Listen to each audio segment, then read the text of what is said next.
Саламатсыздарбы, касиеттүү калайык калкым.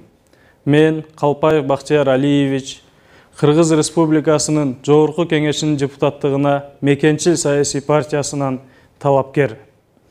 Мен Баткен шаарында жарык дүйнөгө келгенмин. Жомарт Бокомбаев атындагы орто мектепте билим алып, аны аяктаган соң юридикалык колледжде аяктаган соң Кыргыз мамлекеттик юридикалык академиясынын сот прокурордук факультетин ийгиликтүү аяктап, 2014-2015 жылдары Айыл чарба жана мелиорация министрлигинде юрист болуп эмгектендим. 2016 жылы мамлекеттик материалдык резервдер фондунда юрист болуп эмгектендим. 2017 жылы юридикалык компанияны жетектегем. 2018-2019 жылдары Жогорку Кеңеште юрист болуп иштедим. Биздин парламенттик шайлоодо эң негизги максаттарыбыздын бири бул чегара маселеси. 30 жылдан бери тилекке каршы чегара маселесинин чечилбегендигинен улам. Канчалаган мекендештерибизден айрылдык. Канчалаган жарандарыбыз жаракат алды. Жүздөгөн гектарлаган жерлерибизди жоготтук. Урматтуу элим, чегара маселеси боюнча биз Мекенчил саясий партиясы чечкиндүү кадамдарга барабыз. Ар бир сантиметр жер үчүн күрөш жүргүзөбүз. Биздин партиянын жетекчилери ар дайым элдин башына оор кырдаал түшкөндө биринчилерден болуп барып колдоо көрсөткөн Ташиев Камчыбек Кыдыршаевич бар. Ошондой эле Кыргызстандын алтын кендери, кен байлыктары Кыргыз мамлекети үчүн иштесин деп бир топ жоготууларга учураган, бүгүн адилетсиз, акыйкатсыз түрмөдө жаткан Жапаров Садыр Нуркожоевич бар. Биз Кудай буйруп жеңишке жетип келсек, Жапаров Садыр Нуркожоевичти биз эркиндикке алып чыгабыз.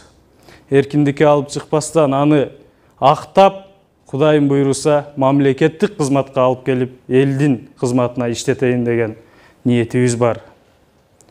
Дагы бир маселе бул пособия маселеси. Тилекке каршы бүгүнкү күндө үйүңдө телевизоруң бар экен деп туруп пособия бербейт. Үйүңдө машинаң бар экен деп туруп пособия бербейт. Ата-энеңдин үйүндө жашайт экенсиң деп туруп пособия бербейт. Ошол себептен ата-энесинин үйүндө жашап атса, эгерде анын өзүнүн жеке үйү жок болсо, ата-энесинин үйүндө жашап атат. Ошол себептен Кудай буйруп биз парламентке жеңишке жетип, 65 мандатка ээ болуп келсек, биз пособия маселесин бир тартипке салабыз. Биздин эң негизги дагы бир максаттарыбыздын бири биз башкаруу системасын жөнгө салабыз.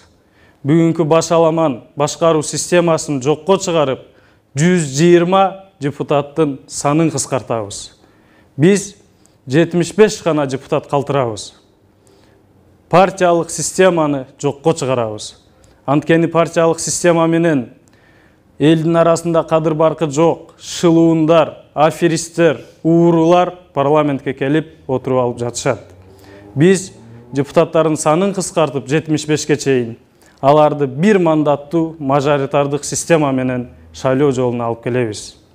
Ошондо Кудай буйруса, урматтуу элим, сиздер шайлоо участкасына барганда партияга эмес, талапкерге добушуңуздарды бересиздер.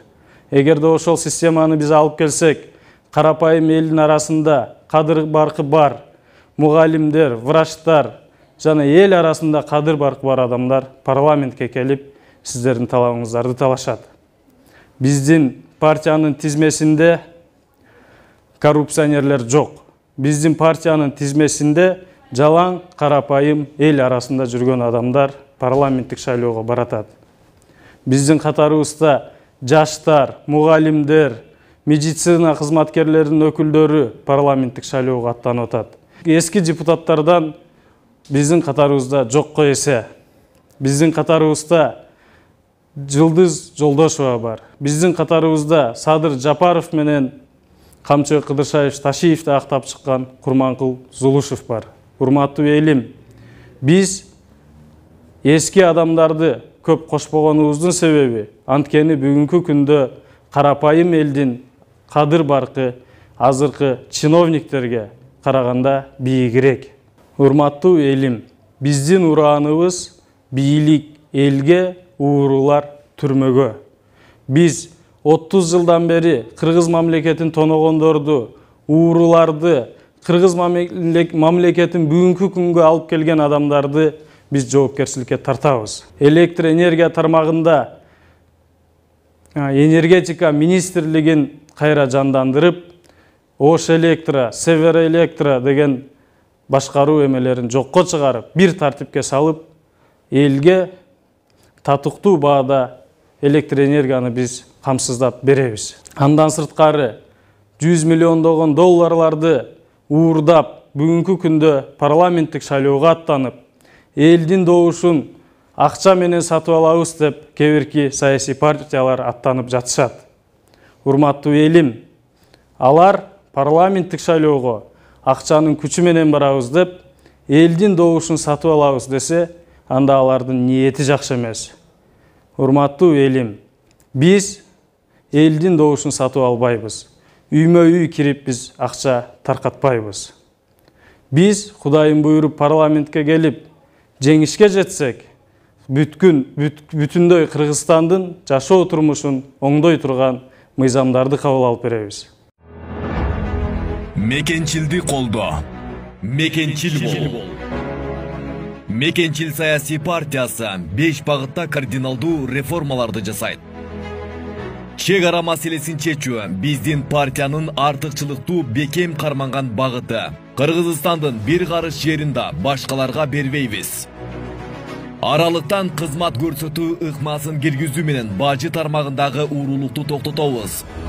Кыргыз-Кытай чек арасында бир айда бери дегенде эле 3000 жүк ташуучу автоунаа өтөт. Ар бир автоунаадан 3000ден 5000 долларга чейин пара алынат. Бир айда 12 миллион доллар мамлекеттин казынасына түшпөйт. Бул акчага 10 мектеп же 5 мыкты заманбап оорукана салса болот. Биздин башкы уран. Уурулардын орду түрмөдө, бийлик элге болуш керек. Мекенчил партиясына добуш бер. Мекенчил бол. Мекенчил саясий партиясы келе жаткан аламан жарышта жаңы жүздөрдү алып чыгып жатат. Урматтуу элим, 4 октябрда жүрөгүңүздөр менен Кыргызстандын келечегин ойлоп туруп, Мекенчил саясий партиясына добушуңуздарды бериңиздер. Мекенчилди колдоо. Мекенчил бол.